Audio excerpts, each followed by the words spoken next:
పాటుగా మరి మీరు ఏమైనా ఇన్వెస్ట్ చేయగలిగితే మీకు మంచి లాభాలు వస్తాయి. 75 అంటే ఆ తులం బంగారం మీద అంటే 10 గ్రామ్స్ కొంటే ఆ 10 గ్రామ్స్ మీద ఒక 10,000 మిగులుతున్నాయి అనే దాంట్లో కొంత మొదట సప్లై చేయడం జరిగింది. ఫస్ట్లో ఒక 40 గ్రాములు, దాంట్లో ఒక 40,000 మిగలడం, మళ్ళీ దాన్ని ఒక 100 గ్రాములు, తర్వాత ఆఖరికి ఏ స్టేజ్కి వెళ్ళారంటే 2,600 అంటే కిలో 2 కిలోలు కొనే స్థాయికి వీళ్ళను తీసుకెళ్ళి ల్యూర్ చేయడం ద్వారా వీళ్ళు ఆ డబ్బులు పెట్టడం, దాంట్లో ఆ లాభాలు తర్వాత చైన్ బిజినెస్ టైప్లో ఉండడం ద్వారా ఆగిపోయాయి. ఆ డబ్బులు వసూలు చేసుకునే క్రమంలో మాకు డబ్బులు కోర్టుకు వెళ్తే కానీ పోలీస్ స్టేషన్కి వెళ్తే కానీ మేము ఇది చట్టబద్ధమైనటువంటి వ్యాపారం కాదు కాబట్టి మేము అందులో వసూలు చేసుకోలేమని చెప్పేసి మాకు వీళ్ళని ఎట్టి పరిస్థితుల్లో కిడ్నాప్ చేసి డబ్బులు వసూలు చేసుకున్న తర్వాతనే వీళ్ళని వదిలేద్దామని డిసైడ్ చేసుకొని తీసుకొని వెళ్ళిపోయాము అని చెప్పడం జరిగింది. వెంటనే వాళ్ళకు ఆ నిందితుడి దగ్గర ఉన్నటువంటి ఆ రక్త మార్గాలు ఉన్నటువంటి డ్రెస్సు అవన్నీ కూడా సీజ్ చేసి వాళ్ళ సెల్ ఫోన్స్, వాళ్ళ మిగతా డేటా, వీళ్ళకి సంబంధించిన సెల్ ఫోన్ అవన్నీ సీజ్ చేయడం జరిగింది. ఇమీడియట్గా ఇప్పుడు ఈ సాయంత్రం కోర్టు వారి ముందు ప్రొడ్యూస్ చేయడం ద్వారా రిమాండ్ చేయడం జరుగుతుంది.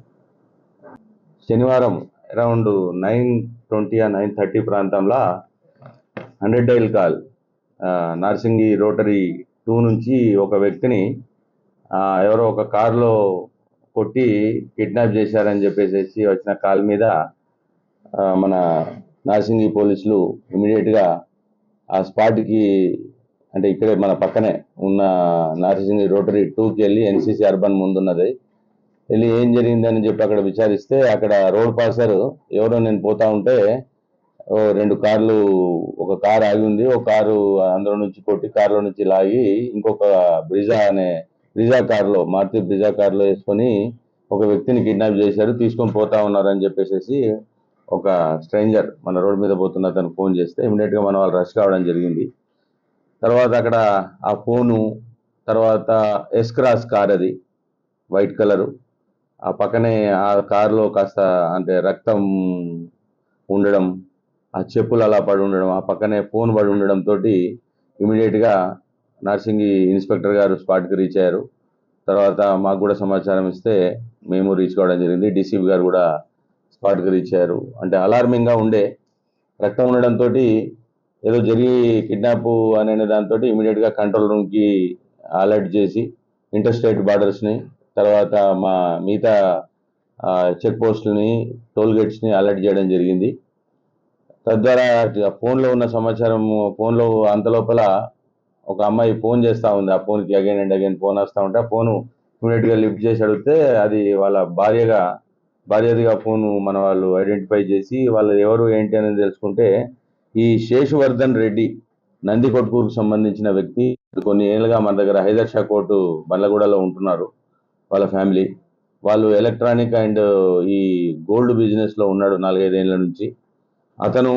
అతనికి సంబంధించిన ఒక పార్ట్నరు, లేడీ పార్ట్నర్ కలిసి బిజినెస్ చేస్తూ ఉన్నారు. ఆ బిజినెస్ కార్యక్రమంలో భాగంగా ఈ మధ్య కొద్దిగా తేడాలు వచ్చి దాంట్లో చాలా మంది వ్యక్తులు ఆయనకు ఫోన్ చేస్తూ ఉండడము, అందులో ఒక క్రాంతి అనే వ్యక్తి ఈ మధ్య బెదిరించడం జరుగుతుంది. అతనికి సంబంధించిన రావాల్సినటువంటి 2.5 కోట్లకు సంబంధించిన లావాదేవీలు డబ్బులు ఇవ్వాల్సిందిగా బెదిరిస్తున్నాడు సార్, మరి అదేమన్నా జరిగి ఉంటుందేమో అని చెప్పేసి అనగానే మరి ఇమీడియట్గా స్పాట్కి రమ్మని ఆమె కూడా రావడం జరిగింది.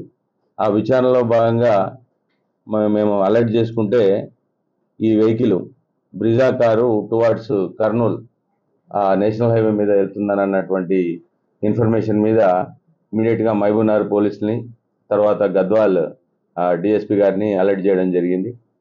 దాని మీద అడ్డాకుల పోలీస్ స్టేషన్ దగ్గరికి అప్పటికే ముందున్న షాద్ నగర్ దాటిపోవడం జరిగింది వెహికల్.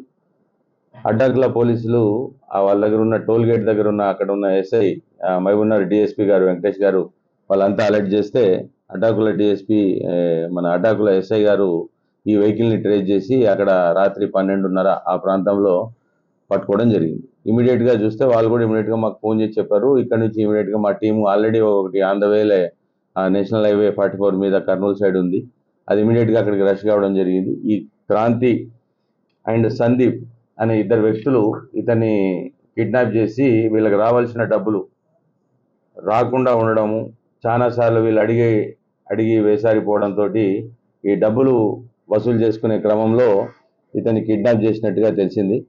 తర్వాత వాళ్ళని ఇమీడియట్గా మార్నింగ్ టైమ్స్ వల్ల మనం మళ్ళీ బ్యాక్ నార్సింగి పోలీస్ స్టేషన్కి తీసుకొచ్చి ఇక్కడ విచారణ చేస్తే వీళ్ళు ఎలక్ట్రానిక్స్ అండ్ గోల్డ్ ఫీల్డ్లో ఉన్నారు. ఫస్ట్ మాకు ఏసీలు సార్ 44,000 రూపీస్ ఏసీ మాకు ఆన్లైన్లో చెక్ చేస్తూ ఉంటే 35,000కు సప్లై చేస్తామని అన్నారు.